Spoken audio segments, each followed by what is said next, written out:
স্বাগত খেলা যোগে আপনাদের সাথে আছি খালিদ জামিল।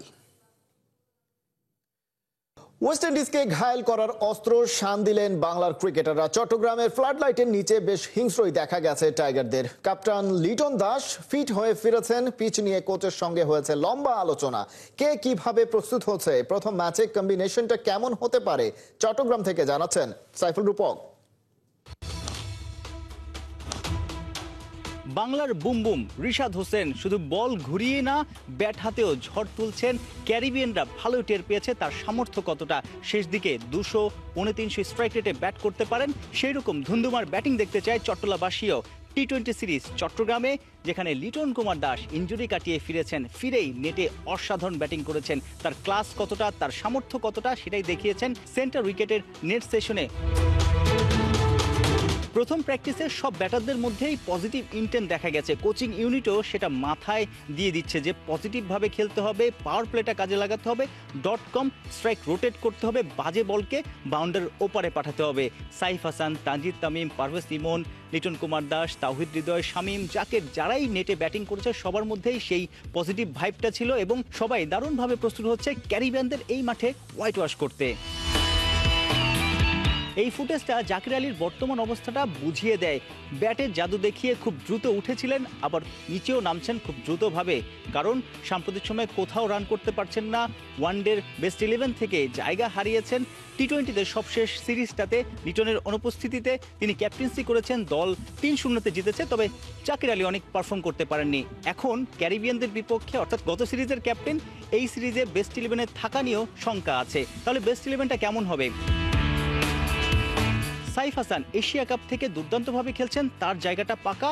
সাইফের সাথে ওপেন করতে পারেন তানজিদ তামিম অথবা পারভেজ হোসেন ইমন। তবে প্র্যাকটিস দেখে মনে হয়েছে যে সাইফের পার্টনার তানজিদ তামিম। ওয়ান ডাউনে ক্যাপ্টেন লিটন কুমার দাস, এরপর তাওহিদ হৃদয়, 5-এ নুরুল হাসান সোহান নাকি জাকির আলী অনিক, যে কোনো একজন হয়তো বেস্ট 11-এ জায়গা পেতে পারেন। এরপর আছেন শামীম পাটোয়ারি, রিশাদ, শেখ মেহেদি। নাসুম আহমেদ কি খেলবেন? যদি টিম ম্যানেজমেন্ট মনে করে 5 জন স্পেশালিস্ট বোলার লাগবে, সেক্ষেত্রে নাসুমকে দেখা যেতে পারে বেস্ট 11-এ।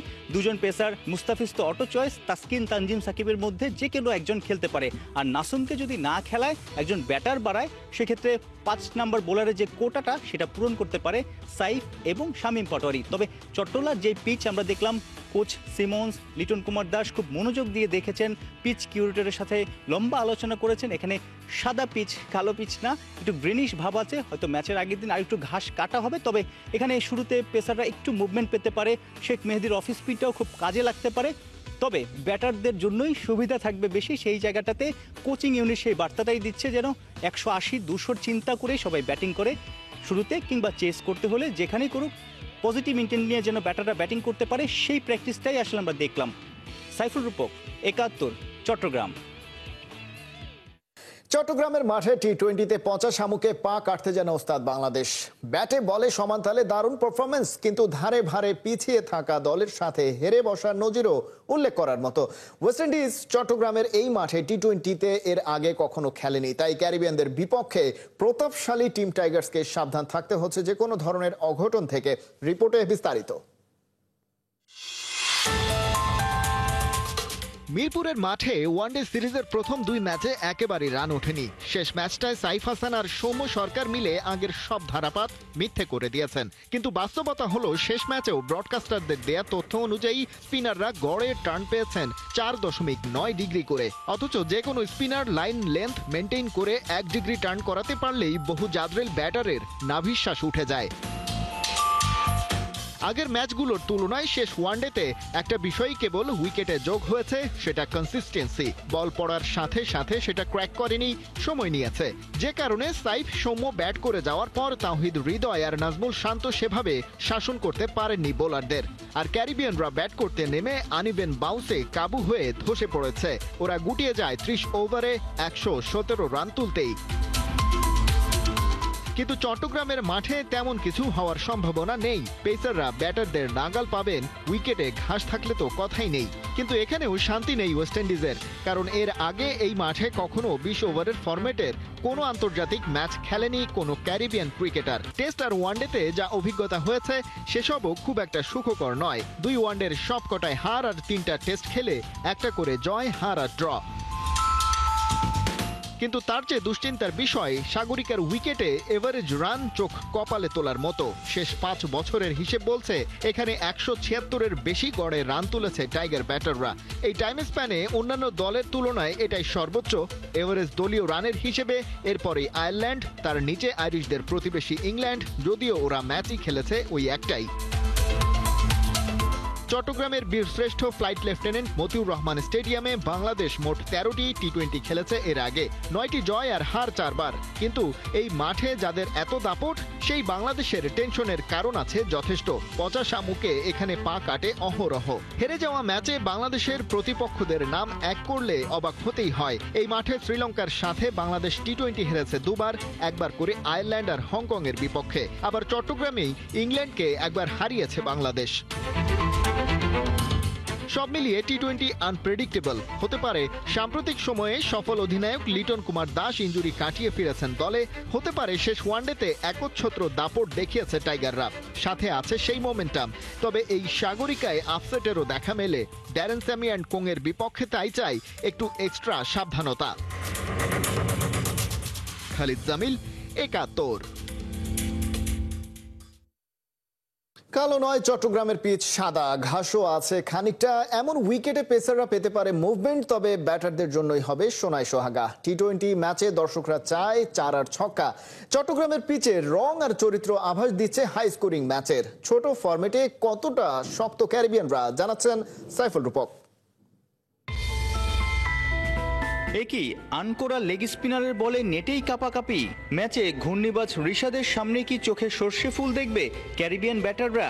গায়ের জোরে ব্যাট চালালেই কি হয়, ব্যাটে বলে কানেকশন করতে লাগে স্কিলও। ওয়ানডে সিরিজে 1 ডজন ক্যারিবিয়ানকে পকেটে নেয়া ঋষাদ চট্টগ্রামে টি-20 সিরিজেও হতে পারেন এক্স ফ্যাক্টর। ঢাকার কালো উইকেট ছিল না ভালো, চট্টলার 22 গজে ব্যাটাররা ছড়াবে আলো। মিরপুরে শুধু অবাক হননি, মোবাইলে ধারণ করেও রেখেছিলেন হেমিংয়ের আলোচিত সমালোচিত পিচ। সাগর পারের উইকেট দেখে মুখ ভরা হাসি ওয়েস্ট ইন্ডিজ গুরু ড্যারেন স্যামির। তৃতীয় ওয়ানডে শেষে প্রেস কনফারেন্সে বলেছিলেন, বাংলাদেশের সেরা উইকেট হয় চট্টলায়। বন্দর নগরীর পিচের রঙের সাথে চরিত্রও ভালো হবে। স্যামির শরীরী ভাষা দেখে ধরে নেয়াই যায়। 2 বারের বিশ্ব চ্যাম্পিয়ন, যদিও নামকরা ক্রিকেটাররা নানান দেশের ফ্র্যাঞ্চাইজি ক্রিকেটে খেলতেই মুখিয়ে থাকেন। দেশের জার্সিতে নারিন, পুরান, রাসেলদের দেখা মেলা ভার। 2 অভিজ্ঞ রবম্যান পাওয়েল আর জেসন হোল্ডারকে পেয়ে স্বস্তির নিঃশ্বাস ফেলতেই পারেন কোচ স্যামি। সাবেক কাপ্তান পাওয়েল মিডল অর্ডারে ধুন্দুমার ব্যাটিং করায় পটু। টি-20তে Holder utility cricketer, medium pace সাথে ভ্যারিয়েশন। ব্যাট হাতে বড় বড় ছক্কা হাঁকাতেও জানেন। Brandon King, Shai Hope, Sherfane Rutherford, Rovman Powell, Roston Chase. পিচে টার্ন কম হলে বল ব্যাটে আসলে ওরা হয়ে যেতে পারেন বিধ্বংসী। স্কোরবোর্ডে আরামসে তুলতে পারেন 180 থেকে 200 রান। স্যামি পিচে মুগ্ধ, বোলার কিংবা ব্যাটারদের নিয়েও নেই অত চাপ। প্রতিপক্ষ কোচের যত দুশ্চিন্তা ফিল্ডিং নিয়ে। মিরপুরের শেষ ওডিআইতে সফররতরা ক্যাচ ছেড়েছেন একের পর এক। I counted 5, 6 of them, and one didn't go to hand because one was too wide early up. Catches win matches, দারুণ ফিল্ডিং ছোট ফরম্যাটে গড়ে দিতে পারে বড় পার্থক্য। সেই বার্তা দিয়েই চট্টলায় প্রথম প্র্যাকটিসে ফিল্ডিংয়েই বেশি জোর দিয়েছেন ওস্তাদ Darren Sammy. Ground fielding, flat কিংবা হাই ক্যাচ, সবখানেই তার ক্রিকেটারদের চান ফার্স্ট ক্লাস। আইসিসির টি-20 র্যাঙ্কিংয়ে ক্যারিবিয়ানরাই বড় ভাই। ওদের অবস্থান 6-এ, বাংলাদেশ 9-এ। তবু এই সিরিজে টাইগারদেরই থাকার কথা আপার হ্যান্ডে, কারণ গেল মাসে নেপালের কাছে সিরিজ হারা ক্যারিবিয়ানরা গেল ডিসেম্বরে বাংলাদেশের কাছে হয়েছিল হোয়াইট ওয়াশ। আর ছোট ফরম্যাটে টাইগাররা গেল 3 মাস ধরেই দারুণ ক্রিকেট খেলছে। সাইফুল রূপক, একাত্তর, চট্টগ্রাম। সাকিব আল হাসানের নামে দুনিয়ার অনেক মানুষ চেনে বাংলাদেশকে। বাংলার ক্রিকেটের পোস্টার বয় এভাবেই নিজের দেশকে করেছেন ব্র্যান্ডিং, যার আওতায় পড়েছে পাকিস্তানও। 2 দশক আগে খেলা ছেড়ে দেয়া পাকিস্তানি এক ক্রিকেটারও রীতিমতো কাবু হয়েছেন সাকিব জ্বরে। টাইগার অলরাউন্ডার, তার সাবেক একজন কিংবদন্তি, তার কাছে একজন ফাইটার। ভালোভাবেই চেনেন মাশরাফি আর আশরাফুলের মতো তারকাকেও। দ্বিপাক্ষিক সিরিজ খেলতে পাকিস্তানের বধির টিম নিয়ে বাংলাদেশে আসা কোচ নাদিম জাফরের কথা শুনেছেন আবু নাইম। বাংলাদেশে কেউ আসবে আর ক্রিকেটীয় আড্ডায় সাকিব আল হাসানের গল্প হবে না, তা কি করে হয়? পাকিস্তানের সাবেক ক্রিকেটার নাদিম জাফরের চোখে সাকিব টপ ক্লাস। পাকিস্তানেও তিনি খুবই জনপ্রিয়। তার মতো ফাইটার ক্রিকেটার চায় প্রায় প্রতিটা দল। শাকিব जो मैंने देखा ना बहुत ही फाइटर क्रिकेटर है। তোমাদের সাকিব ফাইটার ক্রিকেটার, ও ফাইট করতে জানে, ওর অ্যাগ্রেশন আলাদা, ও দলের জন্য খেলে, বাকিদের থেকে আলাদা। এমন প্লেয়ারই তো দরকার, ওর মতো প্লেয়ার খেলানো উচিত, কারণ ওকে দেখে জুনিয়ররা শিখবে কিভাবে ভালো করতে হয়। সে একজন কিংবদন্তি। तो यंग वन से के लिए वो बहुत अच्छा है, थोड़ा गुस्से वाला है लेकिन अपनी टीम के लिए बहुत अच्छा। গল্পের ফাঁকে বাংলাদেশের সাবেকদের কথাও মনে পড়েছে। বোর্ড প্রেসিডেন্ট আমিরুল ইসলাম বুলবুল, খালেদ মাসুদ পাইলট, জাবেদ ওমর বেলিমদের ক্রিকেটীয় নৈপুণ্যের কথাও শুনিয়েছেন নাদিম জাফর।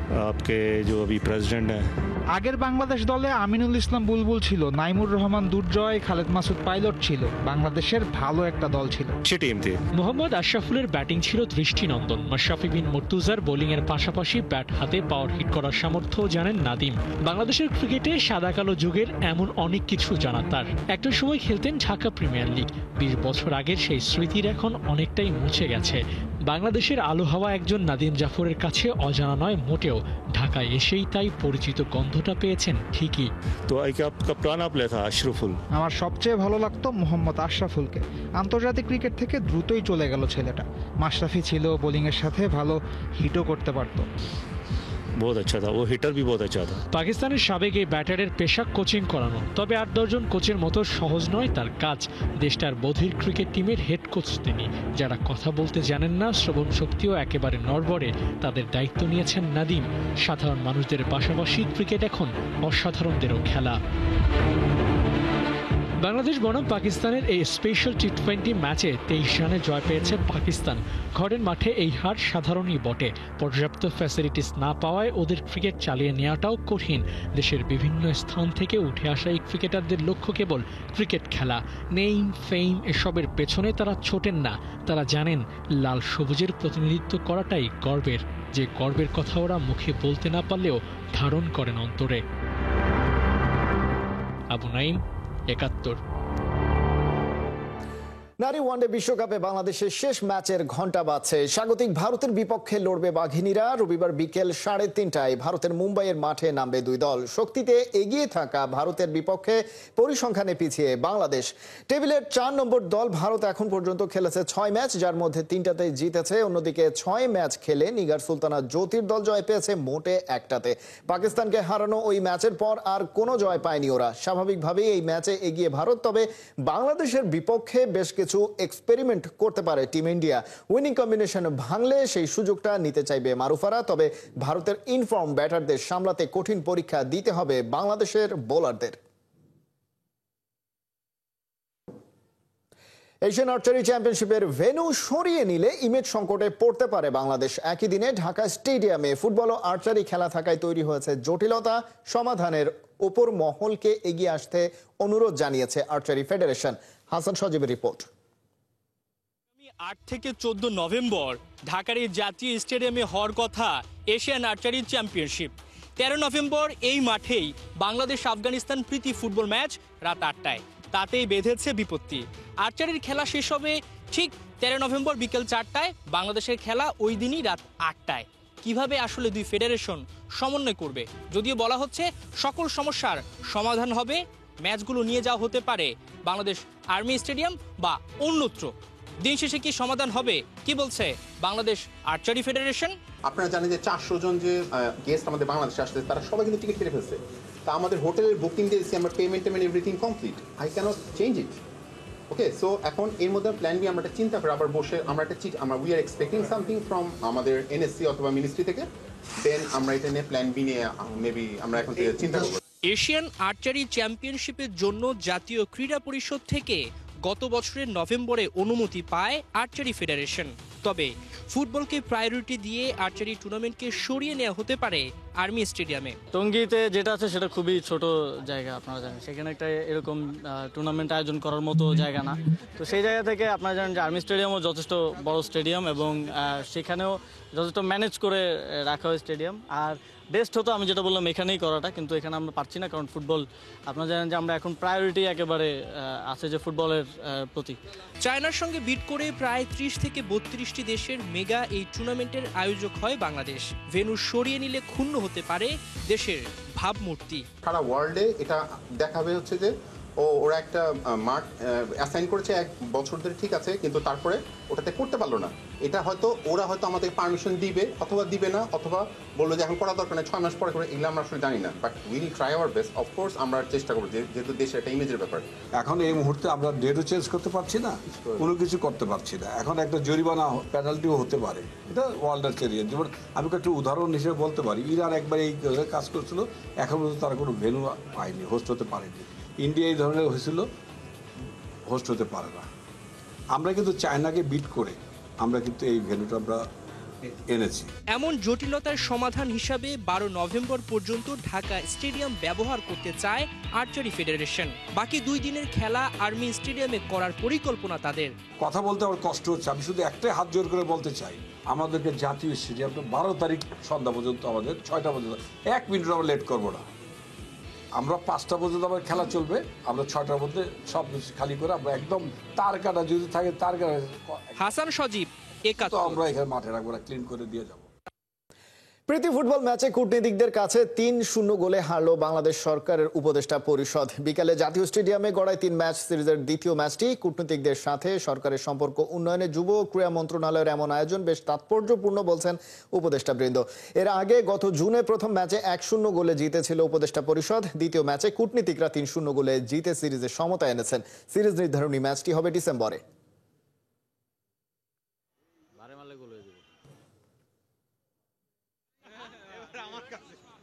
আজকে ডিপ্লোমেটটা জিতেছে, কারণ আমরা এটা খুবই লাইটলি নিয়েছিলাম। আমাদের টিমের যে নিয়মিত প্লেয়ারদের মধ্যে 3 জন অনুপস্থিত ছিল, আমরা কোনো প্র্যাকটিসই করি নাই। আর ওরা আমাদেরকে খেলা দেখে বুঝেছি প্রচণ্ড প্র্যাকটিস করে এসেছে। তো 3rd ম্যাচ হবে ডিসেম্বরে, ইনশাআল্লাহ 3rd ম্যাচে আমরা জিতবো। কূটনৈতিক সম্পর্ক সুন্দর করা, সরকারের সাথে ডিপ্লোমেটদের, কূটনীতিকদের একটা অফিস ওয়ার্কের বাইরেও, বাইল্যাটারাল মিটিংয়ের বাইরেও বাইল্যাটারাল গেম আর কি, এবং এর বাইরেও এটা একটা নিয়মিত শরীরচর্চার জন্য গুরুত্বপূর্ণ। আপনারা জানেন যে আগের ম্যাচ এইখানেই হয়েছিল এবং আমরা জিতেছিলাম। এই ম্যাচে আমাদের প্রিপারেশন ভালো ছিল না, আপনারা জানেন, এখন কাজের চাপ সবকিছু মিলে, এবং ওরা আগের ম্যাচ হারার কারণে খুবই সিরিয়াসলি এবার খেলতে এসছে। এবার আমেরিকানদেরকে আনেনি, কারণ ওরা ফুটবল পারে না, ওরা সকার প্লেয়ার। থাইল্যান্ডের প্রথম ম্যাচে পরাজয়ের স্মৃতি ভুলে ঘুরে দাঁড়ানোর মিশনে ব্যস্ত হয়ে পড়েছে বাংলাদেশের মেয়েরা। শনিবার স্থানীয় একটা মাঠে 2 ঘন্টার হালকা অনুশীলন এবং রিকভারি সেশন চালিয়েছে বাংলাদেশ নারী জাতীয় ফুটবল দল। শুক্রবার প্রথম ফ্রেন্ডলি ম্যাচে হারের পর বাংলাদেশ কোচ পিটার বাটলারের অভিযোগের তীর গিয়েছিল ফুটবলারদের প্রতি। কয়েকজন মেয়ের অ্যাটিটিউড পছন্দ হয়নি কোচের। খেলার পরদিন অনুশীলনে তাই প্লেয়াররা ওপর কড়া নজর ছিল কোচের। এদিন কড়া অনুশীলন করেনি মেয়েরা, বরং ম্যাচের ক্লান্তি কাটাতে স্থানীয় সময় সকাল 8টা থেকে 10টায় হালকা অনুশীলন করেছে বাংলাদেশ দল। থাইল্যান্ড ট্যুরে নিজেদের দ্বিতীয় ম্যাচ খেলতে বাংলাদেশ মাঠে নামবে সোমবার। র্যাঙ্কিং এগিয়ে থাকা দলটার বিপক্ষে প্রথম ম্যাচে 3-0 গোলে হারা দলের পরের ম্যাচে জিততে পারলে আত্মবিশ্বাস বাড়িয়ে নিতে পারবে এশিয়ান কাপের আগে।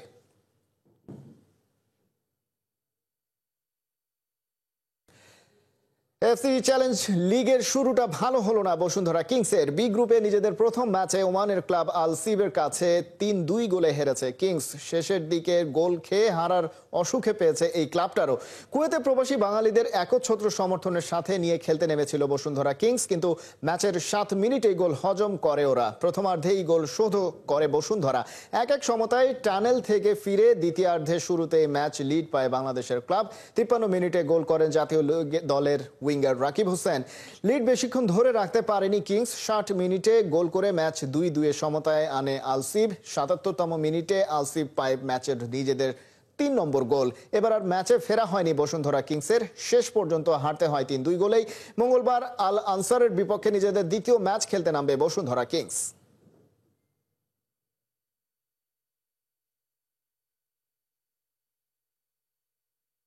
এই ছিল এখনকার খেলাযোগে। সরাসরি সংবাদ অনুষ্ঠান দেখতে চোখ রাখুন 71-এর ফেসবুক পেজে এবং সাবস্ক্রাইব করুন 71-এর ইউটিউব চ্যানেল। 71-এর সাথেই থাকুন।